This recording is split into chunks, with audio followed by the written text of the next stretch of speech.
എല്ലാവിധ national international ബ്രാൻഡുകളുടെ spectacle ഫ്രെയിമുകളും ഒഫ്താൽമെറ്റ് ലെൻസുകളും പ്രമുഖ ബ്രാൻഡുകളുടെ കോൺടാക്ട് ലെൻസുകളും കൃത്യതയോടെ ഡിസ്പെൻസ് ചെയ്യുന്നു. കാഴ്ചയുടെ പൊരുളറിഞ്ഞ പാരമ്പര്യം. കുന്നക്കൽ ഓപ്റ്റിക്കൽസ്, എരമല്ലൂർ.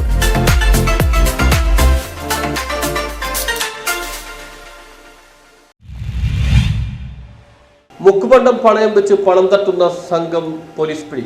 പല തവണകളായി ചേരാനെല്ലൂരിലുള്ള KSFE എന്ന സ്ഥാപനത്തിൽ ഏകദേശം 600 ഗ്രാമോളം വ്യാജ സ്വർണം പണയം വെച്ച 32 ലക്ഷത്തോളം രൂപയുടെ തട്ടിപ്പ് നടത്തിയ എറണാകുളം മഞ്ഞുമൽ സ്വദേശിയായ മലക്കപ്പറമ്പിൽ വീട്ടിൽ രേഖ 45, എറണാകുളം തൃപ്പൂണിത്തുറ തെക്കുംഭാഗം ഗണേഷ് ഭവനിൽ ജയ് ഗണേഷ് 42 എന്നിവരാണ് കൊച്ചി സിറ്റി ചേരാനെല്ലൂർ പോലീസിന്റെ പിടിയിലായത്. പ്രതികൾ ചെന്നൈയിൽ ഒറിജിനൽ സ്വർണം എന്ന് തോന്നിപ്പിക്കുന്ന ചെമ്പ് വളകൾ ലഭിക്കുമെന്ന് അന്വേഷിച്ചറിഞ്ഞ് സംഘം ചേർന്ന് പലതവണകളായി വിമാനമാർഗവും ബസ് മാർഗവും ചെന്നൈയിലുള്ള വിവിധ ജ്വല്ലറികളിൽ ചെന്ന് സ്വർണം പൂശിയ ചെമ്പ് വളകൾ വാങ്ങി അവ ഒറിജിനൽ സ്വർണ്ണമാണെന്ന് വ്യാജേന ചേരാനെല്ലൂരിലുള്ള KSFE എന്ന സ്ഥാപനത്തിൽ പണയം വെച്ചായിരുന്നു തട്ടിപ്പ് നടത്തിയിരുന്നത്. മുമ്പ് സ്വർണ്ണപ്പണിക്കാരനും ഇപ്പോൾ എറണാകുളം ജില്ലയിലെ വിവിധ സ്ഥാപനങ്ങളിൽ സ്വർണത്തിന്റെ ഗുണനിലവാരം പരിശോധിക്കുന്ന ആളുമാണ് പിടിയിലായ രണ്ടാം പ്രതി ജയ് ഗണേഷ്. ഒന്നാം പ്രതി രേഖ കൊച്ചി സിറ്റിയിലെ വിവിധ സ്റ്റേഷനുകളിൽ വിവിധ തട്ടിപ്പ് കേസുകളിൽ പ്രതിയാണെന്ന് പോലീസ് പറഞ്ഞു. പല തവണകളായി വളകൾ മാത്രം പണയം വയ്ക്കുന്നതിൽ സംശയം തോന്നിയ KSFE മാനേജർ ചേരാനെല്ലൂർ പോലീസിനെ വിവരമറിയിക്കുകയും തുടർന്ന് Kochi city DCP Sudarshan, Ernakulam central ACP C Jayakumar,